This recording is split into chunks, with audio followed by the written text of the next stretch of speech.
علم سه نمود است. هست بازوی علم. بازوی علم گفتم ما چی میگیم؟ من خوندن، نوشتن، ولاسپیت های کردن، رفته آمدن، این چیزایی که همه باید تات. همه کردن باید تات. همین خوندن و نوشتن باید همه دونت کاخه. درست می؟ این چیزها همین چیزهای اساسی بازوی چی هستن این چیزها؟ نه که دونستن این علم های بازوی حیات توی پیش سخت نمیبرد، نه که ندونستن اینو توی گمراه میکنه.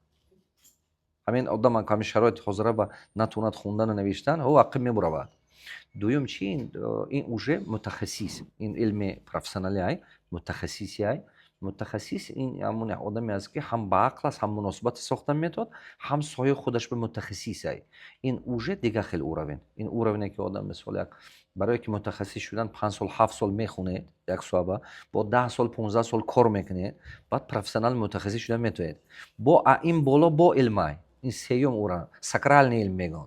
ساکرالنی این همون علم است که ممکن که 30 سال 50 سال ممکن که آدم 20 سال زاید همین کرده تجربه کرده، هم научний подход قتی، هم профессиональный подход قتی، هم درجه اولش از سرش گرزونده через خودش пропускать کرده گیای.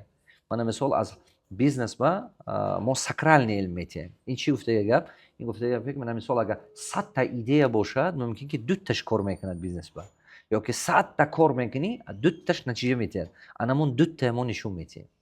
برای که این ساکرالنی علم آدم گرد ممکن خودش تا 20 سال بازار با سوداگری هم کند که ممکن چیزا یاد نگیرد. این چیزا به استاد گفتن نمیشه. برای همون مثلا من اسپورتسمنی که میبینی چمپیون جهان شده گیای هوا ترینر تیار میکنه و خودش نمیتونه چمپیون شدن. تو ترینر بنافته همین کارو کردن نمیتونه یگون کس کردن نمیتونه. دنیا با یگون انسان самостоятельно چمپیون نشده است، گروی نشده است. هر یک گروی با یک تا استادش است. استاد در کار است. استاد از روی همین صحبت شما من دریافتم که شما هم زینه سیوم علم. اما زینه سیوم به نام بروماده مگه فکر تو قطعی. همه آدمای مردم دنیا به عقل است که پول دادن من گوش میکنه.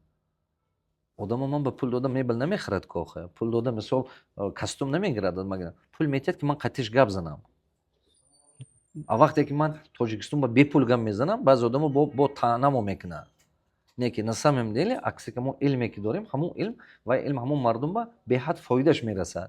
برای ما آدم دنیا میبیاد پول میتید گوش کنه.